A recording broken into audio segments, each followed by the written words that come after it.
நாமத்தில் எல்லோருக்கும் ஆசீர்வாதங்கள், அன்பு வணக்கங்கள், lots and lots of love. So we're really missing Sacred Heart Parish, but then that is our mission, ministry. So life has to go on. So wishing you all God's blessings. So நம்ம 5 புஸ்தகங்கள் முடித்திருக்கிறோம். So அதை பற்றி குட்டி குட்டி கொஞ்சம் summary நம்ம கேட்கலாம். Full டீட்டெயிலாக எல்லாம் சொல்ல முடியாது, பட் வாட் எவர் இம்பார்ட்டன்ட் ஒரு புஸ்தகத்துலையும் ஒரு 5 நிமிஷம் நான் சொல்லலான்ட்டு ப்ரிப்பேர் பண்ணியிருக்கேன். ஸோ எண்ணிக்கை புஸ்தகத்தில் நமக்கு 36 அதிகாரங்கள் இருக்கிறது. ஸோ நம்ம எண்ணிக்கை ஸ்டார்ட் பண்ணுறப்ப தான் நான் கம்ப்ளீட் பண்ணியிருந்தேன். ஸோ மக்கள் தொகை கணக்கெடுப்பு மற்றும் அமைப்பு கோத்திரங்கள் மற்றும் குடும்பங்களால் ஒழுங்கமைக்கப்பட்ட இஸ்ரேலர்களின் மக்கள் தொகை கணக்கெடுப்புடன் புத்தகம் தொடங்குகிறது. லேவியர்கள் ஆசாரிப்பு கூடாரத்தில் ஆராதனைக்காக ஒதுக்கி வைக்கப்படுகிறார்கள். 12 வேவுக்காரர்கள். கானான் தேசத்தை ஆராய மோசே 12 வேவுக்காரர்களை அனுப்புகிறார். யோசுவாவும் காலேபும் மட்டுமே ஒரு நல்ல அறிக்கையை கொண்டு வருகிறார்கள். மற்றவர்கள் பயத்தையும் சந்தேகத்தையும் பரப்புகிறார்கள். கிளர்ச்சி மற்றும் விளைவுகள். மக்கள் கடவுளுக்கும் மோசேக்கும் எதிராக பல முறை முறுமுறுக்கிறார்கள். இது தெய்வீக நியாய தீர்ப்புக்கு வழிவகுக்கிறது. எண்ணிக்கை 11 14 வரை. மிரியாமும் ஆரோனும் மோசேயின் தலைமைத்துவத்திற்கு சவால் விடுக்கிறார்கள். கண்மலையிலிருந்து தண்ணீர். இஸ்ரேல் தண்ணீர், அந்த கதை இஸ்ரேல் தண்ணீர் இல்லாததை பற்றி புகார் செய்கிறார்கள். ஆண்டவர் ஒரு பாறையிலிருந்து அற்புதமாக மக்களுக்கு நீர் வரும்படியாக வழங்குகிறார். வெண்கல பாம்பு. அதை பற்றி மக்கள் விஷப்பாம்புகளால் துன்புறுத்தப்படுகிறார்கள். குணப்படுத்துவதற்காக ஒரு கம்பத்தில் ஒரு வெண்கல பாம்பை உருவாக்கும்படி கடவுள் மோசேக்கு அறிவிக்கிறார். எண்ணிக்கை 21ஆம் அதிகாரத்தில் மட்டும். அதுக்கப்புறம் பிலேயாமின் தீர்க்க தரிசனங்கள். மோவாபின் ராஜாவான பாலாக் இஸ்ரேலை சபிக்க பிலேயாம் தீர்க்கதரிசியை வேலைக்கு அமர்த்துகிறான். ஆனால் தேவன் சாபங்களை ஆசீர்வாதங்களாக மாற்றுகிறார். எண்ணிக்கை புஸ்தகம் 22 24 மட்டும் நீங்க வாசிச்சு பாத்தீங்கன்னா சாபங்களையும் ஆண்டவர் எப்படி ஆசீர்வாதமாக மாற்றுகிறார் என்பது நமக்கு புரியும். அடைக்கல நகரங்கள் பற்றி. தற்செயலான கொலையாளிகளுக்கு புகலிடமாக நகரங்கள் நியமிக்கப்பட்டுள்ளன. எண்ணிக்கை 35. இந்த நிகழ்வுகள் கடவுளுடைய உண்மை தன்மையையும் கீழ்ப்படியாமையின் விளைவுகளையும் சிறப்பித்து காட்டுகின்றன. என்னாக புஸ்தகம் இன்று நமக்கு ஒரு மதிப்பு மிக்க பாடமாக சேவிக்கிறது. So that is about Book of Numbers. நம்ம 36 அதிகாரங்கள் அந்த புஸ்தகத்துல படிச்சு முடிச்சோம். நெக்ஸ்ட் எண்ணிக்கை ஆனப்புறம் இணை சட்ட புஸ்தகம். 5ஆகமத்தின் கடைசி புஸ்தகமாகிய இணை சட்டம். மோசேயின் கடைசி 3 பிரசங்கங்களும் இஸ்ரேலின் எதிர்காலத்தை பற்றிய 2 தீர்க்க தரிசன கவிதைகளும் இந்த புஸ்தகத்தில் உள்ளன. வாக்கு கொடுக்கப்பட்ட தேசத்துக்குள் நுழையும் போது அந்த தவறுகளை மறுபடியும் செய்யக்கூடாது என்று மோசே மக்களை உற்சாகப்படுத்துகிறார். கானானை உடைமையாக்கிக் கொள்வது முற்பிதாக்களுக்கு அளித்த வாக்குறுதிகளை நிறைவேற்றும். ஆனால் மக்கள் விக்கிரக ஆராதனைக்குள் விழுந்தால் அல்லது நியாய பிரமாணத்தை கை கொள்ள தவறினால் அவர்கள் நாடுகடத்தப்படுவார்கள். இஸ்ரேல் மக்கள் தேசத்தை கைப்பற்ற தவறியதால் இந்த பிரசங்கம் மிக மிக முக்கியமானது. இணைச்சட்டம் 1:19-46 வரை. வாக்கு கொடுக்கப்பட்ட தேசத்தின் கிழக்கு எல்லைக்கு அவர்கள் மறுபடியும் வந்துவிட்டார்கள். அதனால் இந்த தடவை மக்கள் கீழ்ப்படிவார்கள் என்பதை உறுதிப்படுத்திக் கொள்ள மோசே விரும்புகிறார். கடவுளுடைய உண்மை தன்மையையும் அவருடைய வாக்குறுதிகளை நிறைவேற்றுவதற்காக அவரது வல்லமையை பற்றி தொடர்ந்து அவர்களுக்கு ஊக்குவிக்கிறது. இஸ்ரேல் தொடர்ந்து பாவம் செய்த போதிலும் தேவன் இன்னும் உண்மையுள்ளவராக இருக்கிறார். அவர் ஆபிரகாமுக்கு அளித்த வாக்கு தத்தங்களை நிமித்தம் தம்முடைய பாவமுள்ள மக்களுக்கு இரக்கம் உள்ளவராய் இருக்கிறார் என்று இந்த புஸ்தகத்திலிருந்து நமக்கு தெரிய வரும். மோசே இஸ்ரேலை நம்பவும் கீழ்ப்படியவும் தேசத்தை கைப்பற்றவும் வலியுறுத்துகிறார். கடவுளின் தனித்துவத்தை அவர் எடுத்து காட்டுகிறார். என்னாகமம் அத்தியாயம் 4 மற்ற நாடுகள் மற்றும் படைகள் மீது அவரது அதிகாரம். மற்றும் அவரது கிருபை மற்றும் விசுவாசம். தேசத்திற்கு கடவுள் வாக்குறுதி அளித்ததையும் நிலத்தின் கடவுளின் பரிசு தகுதியற்றது மற்றும் தேசம் நல்ல விஷயங்களால் நிறைந்துள்ளது என்பதையும் அவர் மக்களுக்கு நினைவூட்டுகிறார். சீனாயில் கொடுக்கப்பட்ட கடவுளுடைய சட்டத்தின் முக்கியத்துவத்தை மோசே வலியுறுத்துகிறார். திருப்பியும் அந்த அதிகாரங்களை நம்ம படிச்சுட்டே போனோம்னா திருப்பியும் அதே தான் வரும். ஜனங்க முணுமுணுச்சுட்டே இருப்பாங்க. ஆண்டவர் கோவப்பட்டுட்டே இருப்பாரு. மோசே போய் ஜெபம் பண்ணிட்டே இருப்பாரு. திருப்பியும் மோசே ஆண்டவருடைய கமாண்ட்மெண்ட்ஸ் நம்ம ஒபே பண்ணணும்ட்டு மக்களுக்கு வலியுறுத்திட்டே இருப்பாரு. இந்த புஸ்தகம் ஃபுல்லா இதே தான் போயிட்டு இருக்கும். பெரிய மைய பகுதி நியாய பிரமாணத்தை ஓதி அதை கை கொள்ளும்படி இஸ்ரேலரை வலியுறுத்துகிறது. சட்டம் பரந்த அளவில் உள்ளது. வாழ்க்கையின் அனைத்து பகுதிகளையும் இந்த புஸ்தகத்துல நம்ம படிச்சோம்னா, இணை சட்ட புஸ்தகம் பொருளாதாரம், குடும்பம் மற்றும் பாலியல் உறவுகள், மத அனுசரிப்பு, தலைமை, நிதி வழிகாட்டுதல், உணவு, சொத்து மற்றும் போர், எல்லா டாபிக்ஸுடைய விஷயங்களும் இதில் உள்ளடக்கி உள்ளது. இஸ்ரேல் கர்த்தரை அதன் முழு இதயத்தோடும் ஆத்மாவோடும் பெலத்தோடும் நேசிக்க வேண்டும் என்ற பெரிய கட்டளையின் மீது சட்டங்களின் விவரங்கள் விரிவடைகின்றன. இணை சட்டம் 6:5 ஆண்டவருடைய வார்த்தை இப்படியாக சொல்கிறது: முழு இதயத்தோடும் முழு மனதோடும் நாம் ஆண்டவரை தொழுது கொள்ள வேண்டும் என்று. 12-16 அதிகாரங்கள் கடவுளின் அத்தகைய முழுமையான அன்பு எப்படி இருக்கும் என்பதை காட்டுகின்றன. மேலும் 10 கட்டளைகள் நடைமுறையில் எதை குறிக்கின்றன என்பதற்கான எடுத்துக்காட்டுகளையும் இந்த புஸ்தக அதிகாரங்கள் தொடர்ந்து வழங்கி கொண்டே இருக்கின்றன. அது இணை சட்ட புஸ்தகம் பற்றி. இணை சட்ட புஸ்தகத்தில் எத்தனை அதிகாரம் இருக்கிறது? யாருக்குன்னா தெரியுமா? 34. 34 அதிகாரங்கள். அவ்வளவு 34 அதிகாரங்களும் லா பத்தி தான் பேசும். மக்கள் தப்பு பண்ணிட்டே இருப்பாங்க, ஆண்டவர் வார்ன் பண்ணிட்டே இருப்பாரு, மோசே போய் மக்களை திருத்திட்டே இருப்பாரு. அத்தனை புஸ்தகம் அதே தான் போயிட்டு இருக்கும். நெக்ஸ்ட் we have யோசுவா. Book of Joshua. யோசுவால 24 அதிகாரங்கள். பழைய ஏற்பாட்டு காலத்தில் தேவனுடைய மகத்தான மீட்பு பணியின் 2ஆம் பாகத்தை யோசுவா பதிவு செய்கிறார். முதல் பாகத்தில் 5ஆகமம் பென்டடெக் என்று சொல்வோம். கர்த்தர் தம்முடைய ஜனங்களை எகிப்தின் அடிமைத்தனத்திலிருந்து மீட்டு சீனாய் பட்டணத்தில் அவர்களுக்கான தமது உடன்படிக்கை அன்பை முறைப்படுத்தினார். அக்காலத்தில் மோசே மக்களை வழி நடத்தினார்.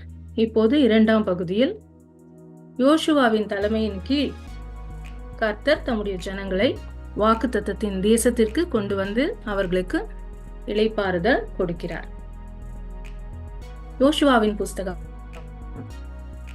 கர்த்தருடைய வார்த்தையின்படி மோசேயின் மரணத்திற்கு பிறகு தொடங்குகிறது மற்றும் வாக்கு பண்ணப்பட்ட கானான் தேசத்தின் வெற்றி மற்றும் ஆக்கிரமிப்பு தொடர்கிறது.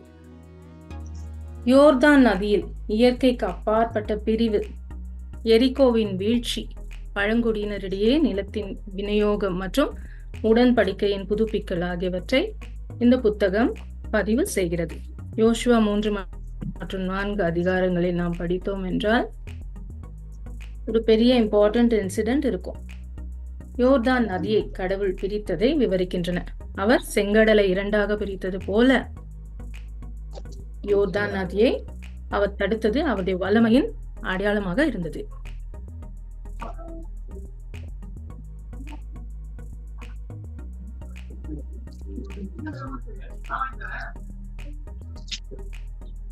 செங்கடலில் எகிப்தியரின் அடிமைத்தனத்திலிருந்து முதலில் தம்முடைய மக்களை விடுவிக்கும் வல்லமை அவருக்கு இருந்தது. வாக்கு கொடுக்கப்பட்ட தேசத்தை யூதர்களிடம் ஒப்படைக்கும் வல்லமையும் தேவனுக்கு இருந்தது. அந்த செங்கடலின் பிரிவை பற்றி இந்த 3-4 அதிகாரங்கள் விவரிக்கின்றன. எப்படி கடவுள் மக்களை காப்பாற்றினார். அவர்கள் வரும்பொழுது அந்த நீர் எல்லாம் ஒன்னா லேண்ட் ஆயிடும். ஸோ மக்கள் அதை பாஸ் பண்ணி போன அப்புறமா ஆர்க் ஆஃப் த கவெனன்ட் கூட எல்லாம் பாஸ் ஆகி எல்லாம் போன அப்புறமா வாபஸ் அந்த தண்ணி முடிக்கும். இது ஒரு பெரிய ஒரு ஆண்டவருடைய வல்லமையான ஒரு காரியம். நெக்ஸ்ட் எரிகோ போர். ஜெரிகோ என்பது கானான் நாட்டை கைப்பற்றிய போது இஸ்ரேல் மக்கள் நடத்திய முதல் போராகும். மதில் சூழ்ந்த எரிகோ நகரத்தை 6 நாட்களுக்கு ஒரு நாளைக்கு ஒரு முறை அந்த படை சுற்றி வந்தது. எக்காலம் குருமார்கள் ஒவ்வொரு தடவையும் எக்காலம் ஊதினார்கள். 7வது நாளில் அவர்கள் 7 தடவை வட்டம் அடித்தார்கள். உடனே அந்த நகரத்தின் மதில் சுவர்கள் இடிந்து விழுந்தன. அவ்வளோ ஒரு ஸ்ட்ராங்கா இருந்த ஜெரிகோ மதில் சுவர்கள் இவர்களுடைய ஜெபத்தால், இவர்கள் ஆண்டவருடைய வார்த்தையை கேட்டு ஆண்டவர் சொன்ன மாதிரி செய்ததால் அந்த மதில் சுவர்கள் இடிந்து விழுந்தது. யோசுவாவும் அவருடைய படை வீரர்களும் அந்த நகரத்தை கைப்பற்றினார்கள். அது 2வது பெரிய இன்சிடென்ட் ஜோஷுவா புஸ்தகத்தில். ராகாபையும் அவளுடைய குடும்பத்தாரையும் தவிர கண்ணில் பட்ட ஒவ்வொருவரையும் படுகொலை செய்தார்கள். வேசியாகிய ராகாப் 2 இஸ்ரேல் வேவர்களால் வேவுகாரர்கள் எரிகோ பட்டணத்துக்குள் நுழைய அனுமதிக்கிறாள். இவ்வாறு எரிகோவின் மதில்கள் அற்புதமாய் இடிந்து விழுகையில் தன்னையும் அவளுடைய குடும்பத்தையும் அழிவிலிருந்து காப்பாற்றுகிறாள். கானான் 12 கோத்திரங்களிடையேயும் 6 அடைக்கல பட்டணங்களிடையேயும் பிரிக்கப்பட்டுள்ளது. அந்த லேண்ட் எல்லாம் வந்த அப்புறமா ஒருத்தருக்கு யார் யாருக்கு எந்தெந்த லேண்டு தரணும் அப்படின்ட்டு பிரிச்சு கொடுக்கப்படும் இந்த யோசுவா புஸ்தகத்தில். யோசுவா 110 வயது எட்டிய பிறகு எப்பிராயிமில் உள்ள திம்னாத் சேராவில் அடக்கம் செய்யப்படுவதற்கு முன்பு கர்த்தருக்கு இஸ்ரேலர்களின் அர்ப்பணிப்பை புதுப்பிக்கிறார். யோசுவா புத்தகம் அதன் முக்கிய கதாபாத்திரத்திற்கு பெயரிடப்பட்டுள்ளது. இது யோசுவா புஸ்தகத்தின் கதை. யோசுவாவில் எத்தனை அதிகாரங்கள் உள்ளன?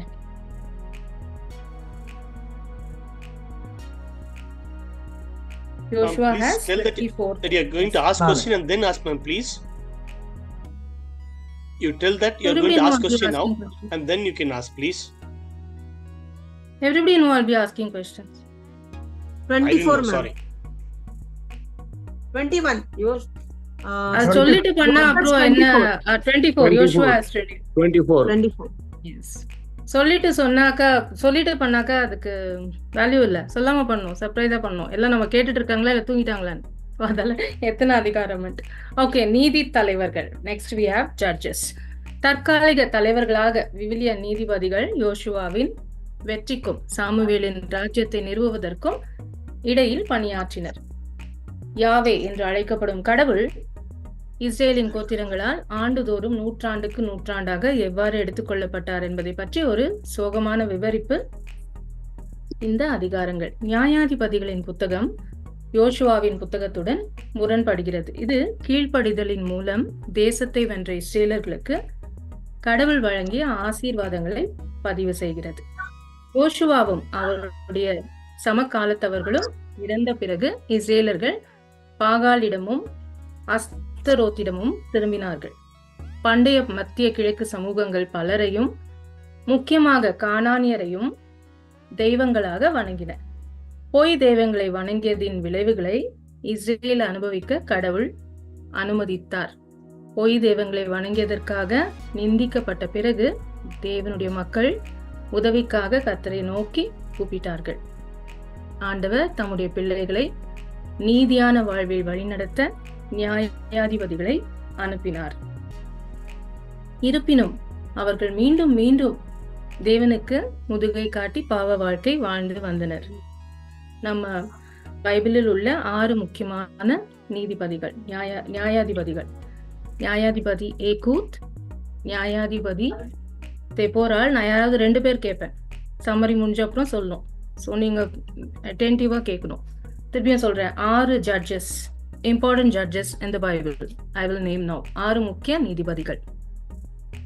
முதலாவது ஏகூத், 2வது தெபோராள், 3வது கிதியோனும் அவன் குமாரன் அபிமெலேக்கும், 4வது எப்தாவும், லாஸ்ட் சிம்சோன். ஸோ இவங்க 6 முக்கியமான நீதிபதிகள் பைபிள்ல.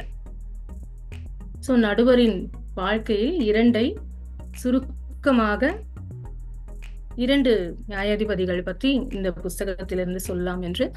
தெபோராள் என்ற தீர்க்கதரிசி நியாயாதிபதியாகவும் விடுதலையாளராகவும் தேசத்தை வழி நடத்த அழைக்கப்பட்டார். அந்த காலத்திலே பெண் நீதிபதி நம்ம பைபிள்ல கூறப்பட்டிருக்கிறது. அவர் ஒரு மரம் கீழே போயிட்டு உட்காருவாங்களாம் சாயங்கால நேரத்துல.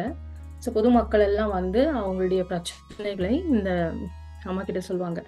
ஸோ இவங்க வந்து யார் யாருக்கு என்ன ஹெல்ப் பண்ண முடியுமோ, என்ன சஜஷன்ஸ் கொடுக்க முடியுமோ அப்படி தருவாங்களாம். அது நம்ம லாங்குவேஜ்ல.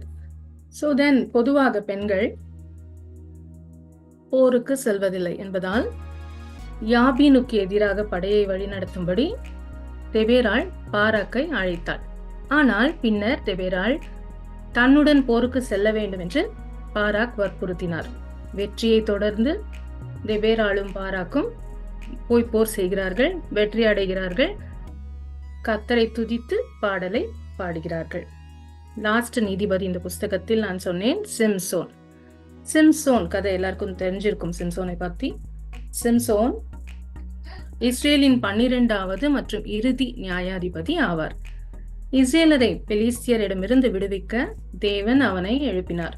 மிகுந்த பலம் பெற்றிருந்த அவன் அடிக்கடி தனியாளாக பெலிஸ்தியருடன் போராடுவார். ஆயிரக்கணக்கான மக்கள் வந்தாலுமே ஒரு ஆளா போராடி இவர் தான் ஜெயிப்பார். அவ்வளோ ஒரு சக்திசாலியாக சிம்சோன் இருந்தார். சிம்சோனின் பலவீனம் பெண்களுடனாக அவரது உறவுகள். தெலிலாள் என்ற பெலிஸ்திய பெண்ணை காதலித்தான். தெலிலாள் அவனது வலிமையின் ரகசியத்தை அறிந்து கொண்டாள். அவனுடைய வலிமையின் ரகசியம் வெட்டப்படாத தலைமுடியாக இருந்தது. அதை கண்டுபிடித்து அவன் தூங்கும்போது அதை வெட்டி அவனுக்கு துரோகம் செய்தாள். இடிபட்டு அதால அவனுடைய வல்லமை எல்லாம் போய்விட்டது. அவனுடைய சீக்ரெட்ஸ் எல்லாம் போயிடுச்சு. அவனுடைய வல்லமை எல்லாம் போய்விட்டது. ஆகையால் சிம்சோன் பிடிபட்டு குருடாக்கப்பட்டு பெலிஸ்தரின் ஆலயத்தில் அழிக்கையில் இறுதியில் இறந்தார். ஸோ நமக்கு ஆண்டவர் கூறும் ஒரு முக்கியமான விஷயம், நம் ஒவ்வொருவருக்கும் ஆண்டவர் ஒரு விசித்திரமான ஒரு ஸ்பெஷலான வல்லமையால் கண்டிப்பாக நம்ம நிரப்பியிருப்பார். அதை நம்ம தக்க வச்சுக்கணும். இந்த மாதிரியான ஒரு தப்பான விஷயங்களுக்கு போகாம, எஸ்பெஷலி பிரதர்ஸ், ஈவன் விமென், நம்ம கூட தப்பான வழிகளில் போகாம ஆண்டவர் நமக்கு கொடுத்த கிஃப்ட்ஸை, நமக்கு கொடுத்த வல்லமையை நம்ம வந்து அதை ரொம்ப கண்டிப்பாக ஆண்டவருடைய கிருபையினால அதை நம்ம காப்பாத்திக்கணும். அதை நம்ம யூஸ் பண்ணணும், ஆண்டவருடைய ஆசீர்வாதத்துக்காக யூஸ் பண்ணணும் என்பது சிம்சோனிட கதையிலிருந்து நமக்கு தெரிய வருகிறது. ஸோ நியாயாதிபதிகளின் புத்தகத்தை படிப்பதன் முதல் வல்லமை எவ்வாறு ஆவிக்கு அரிக்கும் என்பதை நாம் சொந்த கண்களால் நாம் கண்டோம். கடவுளின் மீட்பின் கருணையால் மட்டுமே நாம் ரட்சிக்கப்படுவோம். லாஸ்ட் புஸ்தகம் இன்றைய சம்மரிக்கு புக் ஆஃப் ரூத்துடைய புஸ்தகம் எல்லாருக்கும் தெரிஞ்சிருக்கும். பழைய ஏற்பாட்டின் மிக சிறிய புஸ்தகங்களில் ஒன்று ரூத். கணவன் இறந்த பிறகும் கூட ரூத் தன் மாமியார் நகோமிக்கு உண்மையாக இருக்கிறாள். அவள் நகோமியுடன் தங்கி அவளுடைய கடவுளை, ரூத்துடைய ஊர் வேறையா இருக்கும், நகோமுடைய ஊர் வேறையா இருக்கும். ஆனால் ரூத் தன்னுடைய மாமியாரோடு தங்கி நகோமியின் கடவுளை தன்னுடைய கடவுளாக ஏற்றுக்கொண்டு அவரோடு இருப்பார். நகோமி மோவாபில் இருந்து தன் சொந்த நாட்டுக்கு திரும்பிய பிறகு நகோமியோட வீட்டுல அவருடைய கணவர், அவருடைய மக்கள் எல்லாம் இறந்து விடுவார்கள். அவர் அவருடைய ஊருக்கு திரும்பும் போது அவர் மிகவும் துக்கத்தில் இருப்பார். அங்க போனப்போ அவருடைய சிநேகிதர்களால் சொல்லுவாங்க, நகோமி அவருடைய பெயரை மாரா என்று மாற்றிக்கொள்கிறாள். மாரா என்றால் கசப்பு என்று அர்த்தம். நகோமி என்றால் ஸ்வீட்னஸ் என்று அர்த்தம், இனிமையானது என்று பொருள். ஸோ அவர்களை நீ நகோமி தானே என்று அவருடைய ஃப்ரெண்ட்ஸு கூப்பிட்றப்போ, இல்லை என்னை நகோமின்னு கூப்பிடாதீங்க, என்னுடைய பேரு மாரா என்று இவர் அழுவார். ஏன்னால் அவ்வளவு ஒரு துன்பத்தில் நிரம்பியிருந்தார் இந்த நகோமி. ஸோ அப்படியாக இருக்கையில் ஆண்டவருடைய வல்லமை, ஆண்டவருடைய ஆசீர்வாதம் அந்த குடும்பத்தின் மேல் இருந்தது. ரூத் போவாஸின் வயசில் நகோமிக்கு ஒரு ரிலேட்டிவ் இருந்தார், போவாஸ் என்று. ஸோ இந்த ரூத் போவாஸின் வயலில் கதிர் பொறுக்கிறார். போவாஸ் ரூத் மேல் இரக்கம் காட்டுகிறார். அவளுக்காக அதிகப்படியான தானியத்தை விட்டு வைக்கிறார். 3ஆம் அதிகாரத்தில் உறவினர் மீட்பராக போவாஸை மணந்து கொள்ளும் ரூத்தை நகோமி ஊக்குவிக்கிறாள். ரூத் கீழ்ப்படிந்து அவளுடைய உரிமைகளை கேட்கிறாள். போவாஸும் ரூத்தும் திருமணம் செய்து கொள்கிறார்கள். ரூத் ஓபேத் என்ற மகனை கருத்தரிக்கிறாள். ஓபேத் கிறிஸ்து நம்முடைய மெசியாவின் வம்சத்தில் தாவீது ராஜாவின் தாத்தா ஆகிறார். ரூத்தின் உண்மைத்தன்மை, உண்மை பற்றுறுதி, கீழ்ப்படிதல் ஆகியவை நியாயாதிபதிகளின் காலத்தில் உண்மையற்ற தன்மைக்கு நேர்மாறாக இருக்கின்றன. கடவுள் நம் மீது காட்டும் அன்பையும் உண்மையையும் இது மெய்ப்பித்து காட்டுகிறது.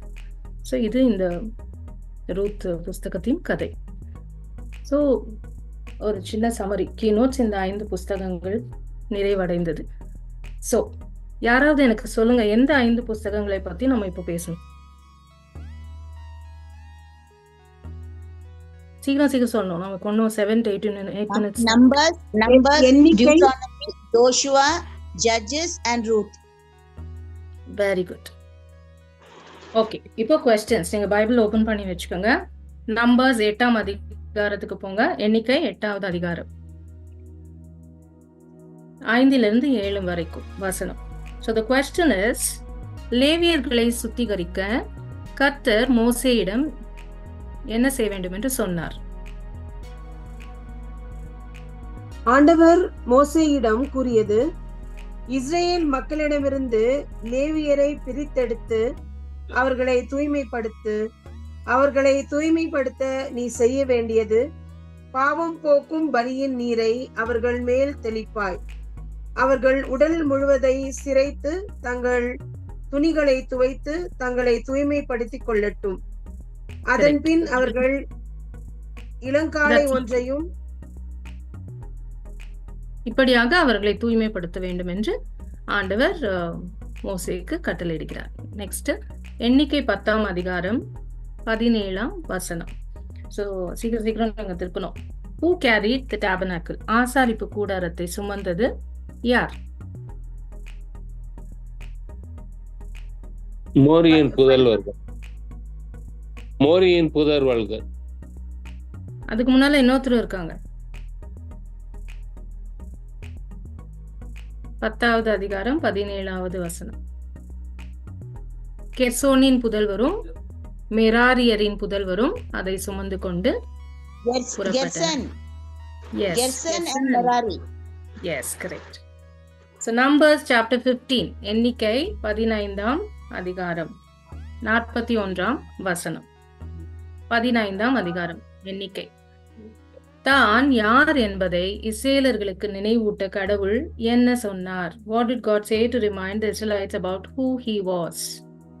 உங்களுக்கு கடவுளாய் இருக்கும்படி உங்களை எகிப்தின் நாட்டிலிருந்து கொண்டு வந்து உங்கள் கடவுளாகிய ஆண்டவர் நானே உங்கள் கடவுளாகிய ஆண்டவர்.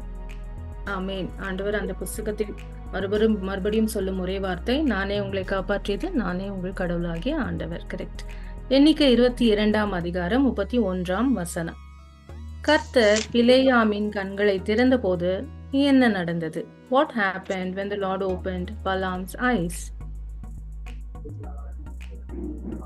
22 31. He saw the angel of the Lord standing in the room. ஆண்டவரின் தூதர் பாதையில் நின்று கொண்டிருப்பதை அவர் கண்டார். Correct. He saw the angel and he bowed and worshipped. தலை வணங்கி முகம் குப்புற விழுந்தார்.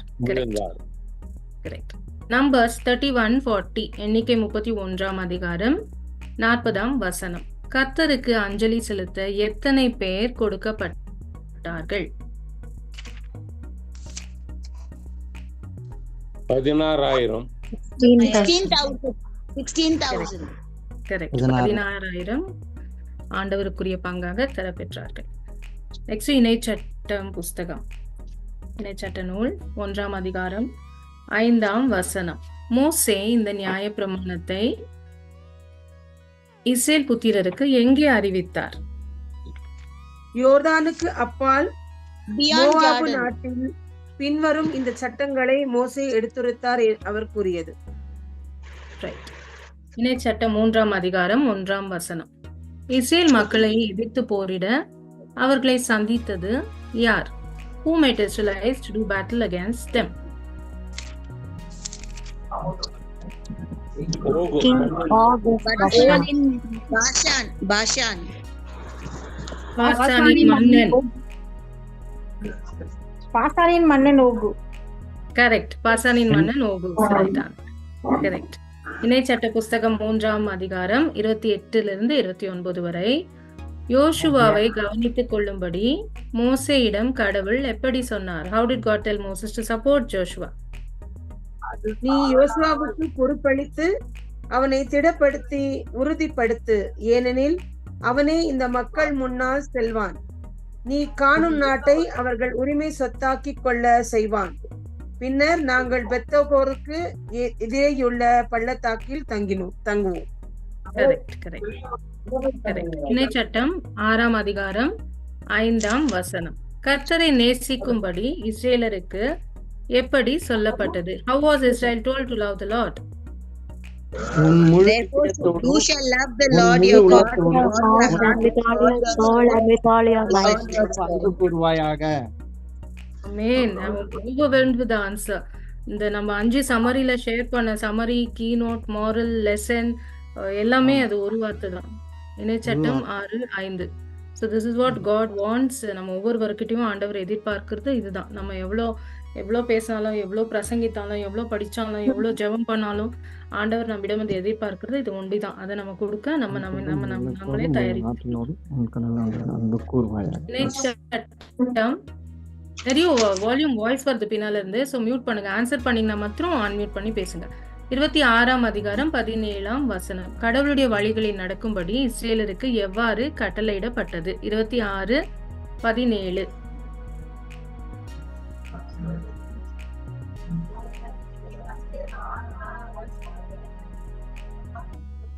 ஆண்டவரை உன் கடவுளாய் ஏற்பதாகவும் உனக்கு கடவுளாக இருப்பார் என்றும் அவருடைய வழிகளில் நடப்பதாகவும் அவருடைய நியமங்களை, கட்டளைகளையும் முறைமைகளையும் கடைபிடிப்பதாகவும் அவர் குரலுக்கு செவி கொடுப்பதாகவும் இன்று நீ அவருக்கு வாக்களித்துள்ளாய். Correct. Next book of Joshua 1ஆம் அதிகாரம் 2ஆம் வசனம். யோர்தானை கடக்கும்படி கர்த்தர் யாரிடம் சொன்னார்? யோசுவா 1:2. 1:1-2. 1ஆம் அதிகாரம் 1ஆம் வசனம் 2ஆம் வசனம். ஆண்டவரின் ஊழியர் மோசே இறந்த பின் நூனின் மகனும் மோசேயின் உதவியாளரும் ஆகிய யோசுவாவிடம் ஆண்டவர் பின்வருமாறு கூறினார். என் ஊழியன் மோசே இறந்து விட்டான்.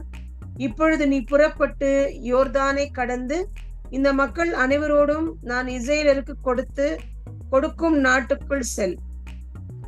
ஆண்டவர் யோசுவாவிடம் கூறுகிறார்.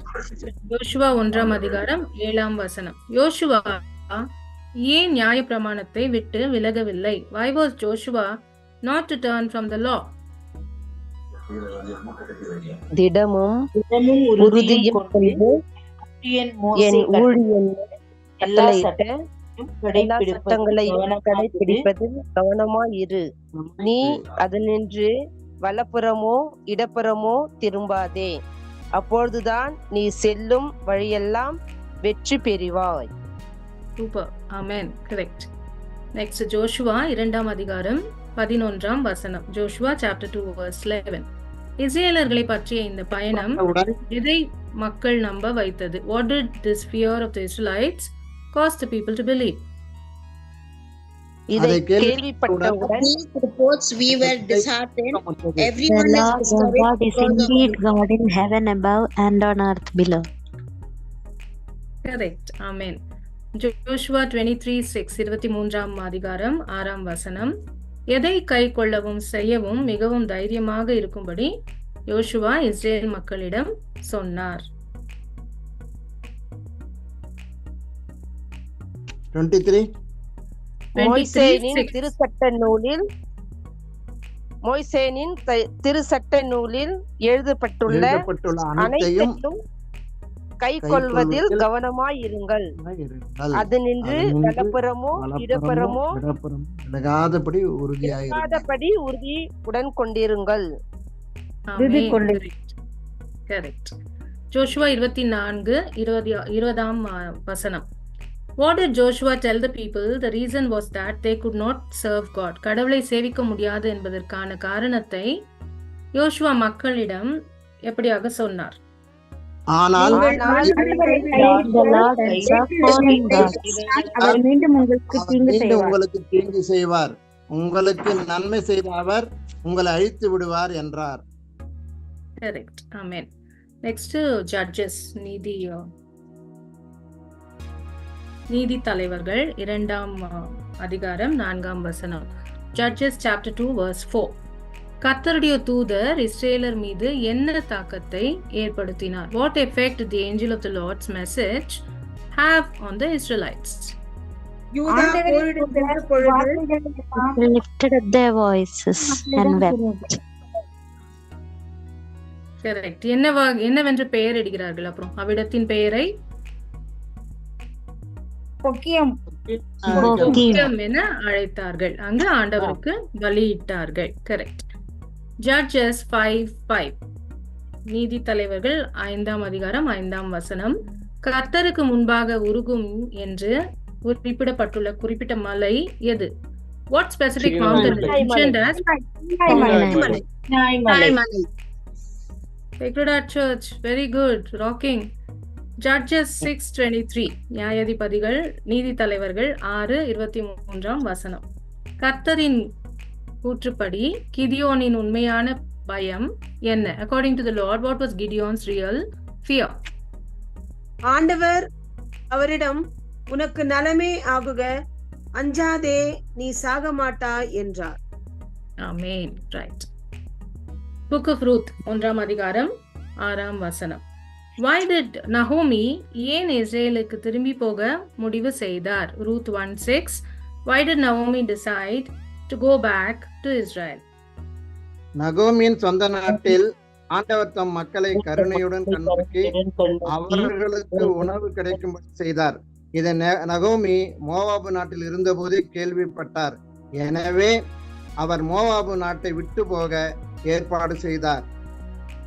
ஆமென். Very good. ஸோ நமக்கு இன்னும் 5 நிமிஷம் தான் இருக்கு. ஸோ 2 கேள்வி. ரூத் புஸ்தகத்திலிருந்து ஆண்டவர் ரூத்துடைய நவோமியின் குடும்பத்தை எப்படியாக ஆசீர்வதித்தார்? ஸோ ஒரு லைன்ல 2 லைன்ல யாராவது சொல்ல முடியுமா?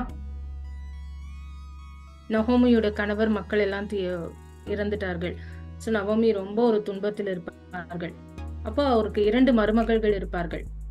அப்புறமா என்ன ஆகும்? ஒரு மருமகள் பேர் ரூத், ஒரு மருமகள் அவ கூட இருக்க மாட்டாங்க, விட்டுட்டு போயிடுவாங்க. ஸோ ரூத் மாத்திரம் நவோமி கூட இருப்பாங்க. Then what happens? ஆண்டவர் அந்த குடும்பத்தை ஆசீர்வதித்து மறுபடியும் ஒரு கம்ப்ளீட் குடும்பமாக அவர் ஆசீர்வதிப்பார். எப்படி? என்னவாகும்? வெறும் மாமியார் மருமகள் இருந்தா கம்ப்ளீட் ஆகாது இல்லையா? சோ ஆண்டவர் என்ன செய்வார்? அவருக்கு உணவு கதையில சொல்லுங்க.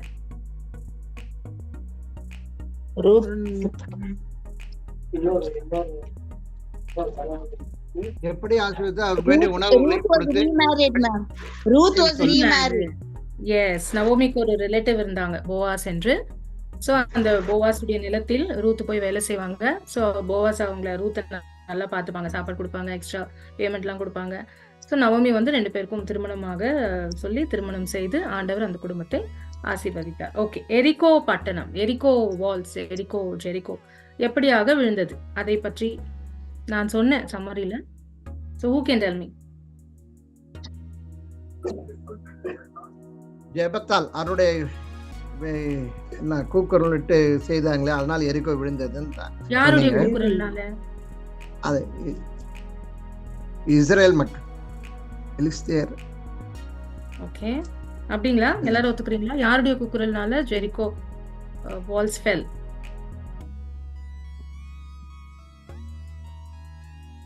சொல்லுங்க. Yes sir. Ask the story ma'am, how it fell. That's what I'm asking. எப்படியாக எரிகோ விழுந்தது? நான் சொன்னேன் சமரியில. How did the Jericho walls fall? Prayer okay, but what did they do? ஏதோ செய்தார்கள் அவர்கள். ஸ்துதிகளால. சுதிகள் ஓகே. அந்த சுதிகளை எப்படி சுதித்தாங்க?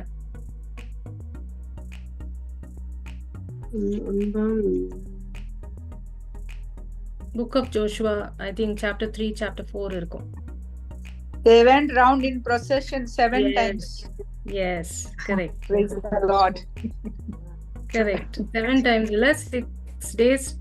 6 times. யாராச்சும் anybody can tell correctly? Nathan sir, can you tell? 6 times. எப்படி இருந்ததுன்னா, God will tell them to march around the fort. ஏன்னா அந்த fort அவ்வளவு ஸ்ட்ராங்கா இருந்துச்சு. இவங்களால வாமிட்னா கூட ஒடிச்சிருக்க முடியாது அந்த காலத்துல. So he'll ask to march around that fort once a day. ஒரு வாட்டி ஒரு நாளைக்கு சொல்லுவாரு.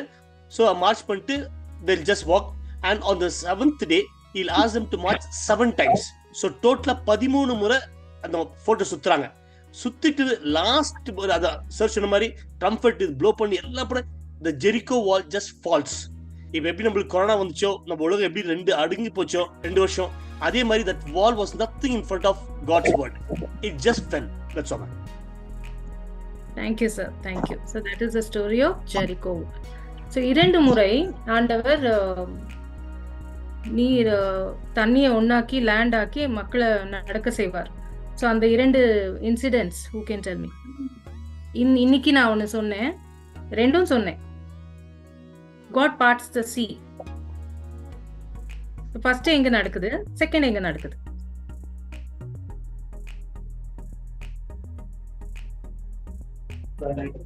நோவா ஜலப்பிரளயம். First வந்து Red Sea God parts, no, and allows the people to walk on the land. Israel were saved. Second time before Jordan, river of Jordan. So again God ஆண்டவரது உடன்படிக்கை பிரிந்து நின்றது. அப்பேழை யோர்தானை கடக்கும்போது யோர்தான் தண்ணீரை பிரித்து நின்றது. Amen. That's the answer. So இரண்டு இன்சிடென்ட் பைபிளில் ரெக்கார்ட் செய்யப்பட்டுள்ளது. ஒன்று ரெட் சி, ஒன்று river Jordan. So that is all for today. So next நீங்க புஸ்தகங்கள் படிக்கிறீங்க. நெக்ஸ்ட் மாசம் ஒரு 2-3 புஸ்தகம் ஒன்னா சேர்ந்து இதே மாதிரி நம்ம திருப்பவும் ஆண்டவர் நாமத்தினால் கூடி வருவோம், டிஸ்கஸ் பண்ணுவோம், சம்மரி பேசுவோம். ஸோ அழகா நீங்க நடத்திட்டு போயிட்டு இருக்கீங்க. ஆண்டவருடைய ஆசீர்வாதம். ஸோ ஒரு நிமிஷம் இருக்கு. நாதன் sir, anything you want to say? 100%. Yes ma'am. I think it's very good. ரொம்ப நல்லா பார்ட்டிசிபேட் பண்ணீங்க. அண்ட் என்ன சொன்னா ஒரு ஆன்சர் வந்து 2-3 லாங்குவேஜ்ல பேசுனீங்க. That was very nice actually. ஒரு இங்கிலீஷ்ல சொன்னாங்க, ஒரு தமிழ்ல சொன்னாங்க, இன்னொருத்தர் வேற பாஷை சொன்னாங்க. ரொம்ப நல்லா இருந்துச்சு. It's very nice to see everybody is participating. God is great. ரொம்ப நன்றிங்க. Sir thanks you all. நீங்க வந்து பார்ட்டிசிபேட் பண்ணதுக்கு ஆண்டவருக்கு புகழ். உங்களுக்கு எல்லாருக்கும் நன்றி. ஸோ ஆண்டவரின் நாமத்தினால் நாங்கள் விடைபெறுகிறோம். Continue reading Bible. God bless. Good night. Take care. See you all. Signing off. Bye. Thank you. One thing I want to add. நன்றி. உங்களுக்கு சகோதரர்களுக்கு ஒரு நிமிஷம் சாரிங்க. இப்போ நம்ம பைபிள் குவிஸ் சின்ன பசங்க